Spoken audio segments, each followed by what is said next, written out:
안녕하세요. 광교고입니다. 오늘은 한화포레나 수원 장안 64A를 소개해 드리겠습니다. 한화포레나 수원 장안은 네 가지 평형이 있죠. 64A, 64B, 84A, 84B가 있습니다. 분양권이고요. 9월에 입주합니다. 오늘 이제 마지막으로 64A를 소개해 드리는데 굉장히 좋습니다. 전체 1063세대 중에서 세대수가 가장 작습니다. 64제곱미터 A, 158세대밖에 안 됩니다. 그 다음에 그 위치는 1동에서 8동까지 있고요. 다 2라인입니다. 남동향입니다. 분양가는 이제 2층이 4억 7,200만 원이고요. 이제 최고층이 5억 1,000만 원이었습니다. 그리고 이제 옵션이 이건 이제 계약자가 선택하기 나름이지만 보통 한 2,500만 원에서 한 3,000만 원 정도 이제 선택을 하고 계시고요. 더 많이 선택하신 분들도 있을 겁니다. 지금 나와 있는 매물은 하나밖에 없는데 프리미엄이 7,000입니다. 그래서 오히려 이제 84보다도 좀 비싸게 나와 있는데 그럴 만한 가치가 있습니다. 이렇게 이제 구조를 보시면 4베이에 방 3개고요. 드레스룸도 있고요. 펜츄리도 있고 화장실도 2개고 도면상으로는 완벽합니다. 근데 이제 도면상으로 완벽한데 이게 이제 도면으로서 이제 방 사이즈를 알 수는 없죠. 이제 84A랑 거의 비슷합니다. 근데 이제 요건 64A니까 아무래도 좀 작겠죠.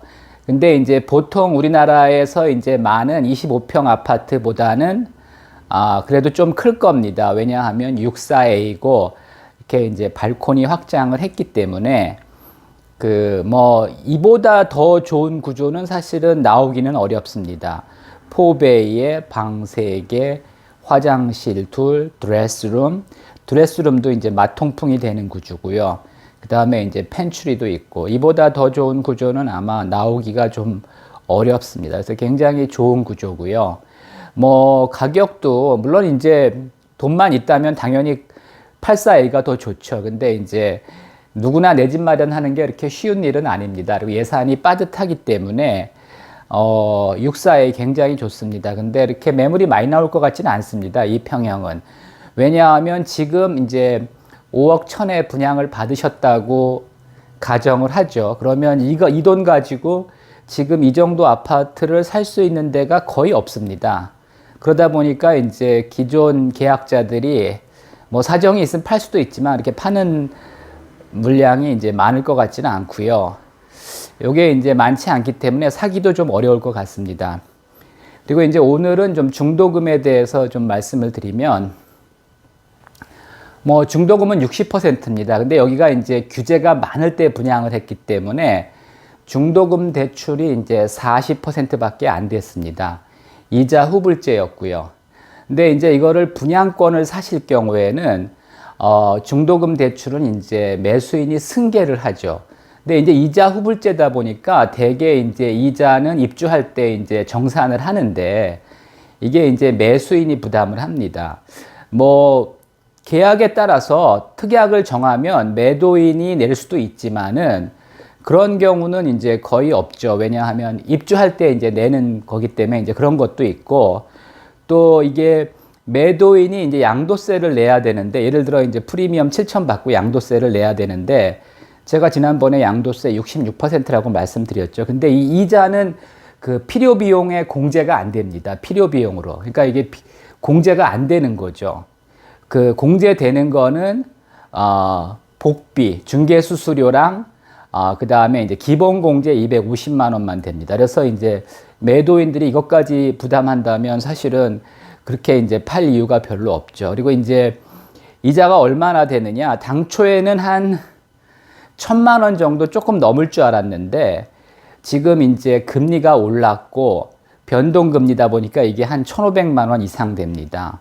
꽤 이제 큰 금액이죠. 그래서 이렇게 이제 매수인이 승계를 하고 이자까지 부담을 해야 되니까 만약에 이제 매수를 한다면 프리미엄 7,000 주고 이제 이자까지 내줘야 되는 거죠.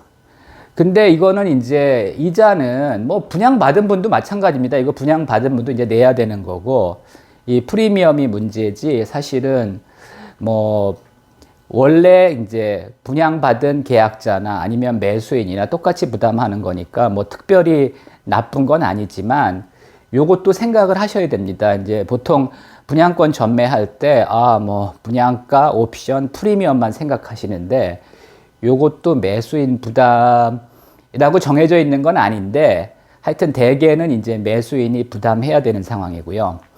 그 다음에 이제 하나포레나는 대출이 40%밖에 안 되다 보니까 중도금 잔압 20%가 있습니다. 이제 5회, 6회를 이제 잔압을 해야 되는데 잔압하신 분들도 있고 그 다음에 이제 그 연체하고 계신 분들도 있습니다. 연체할 경우는 이제 금리가 5.9%입니다. 요즘 뭐 변동금리가 5% 내외다 보니까 이제 크게 부담스러운 건 아닌데 근데 이제 분양권을 사시는 분 입장에서는 오히려 이제 그 연체한 게 더 좋을 수도 있습니다. 이제 연체한 경우에는 이제 계약금 10%랑 프리미엄만 지급하면은 그 분양권을 이제 양수할 수 있는 거죠. 근데 이제 중도금 잔압을 하신 분들은 그러니까 이제 매수인이 계약금의 중도금 잔압분에 이제 프리미엄까지 이제 지급하셔야 되는 거죠. 뭐 이자는 나중에 지급하는 거고 그다음에 이제 그 분양에 대한 잔금은 입주할 때 이제 건설사에 내는 거죠. 그래서 이런 메커니즘을 정확하게 모르시는 분들이 있어서 제가 이제 설명을 드렸습니다. 참고하시기 바랍니다.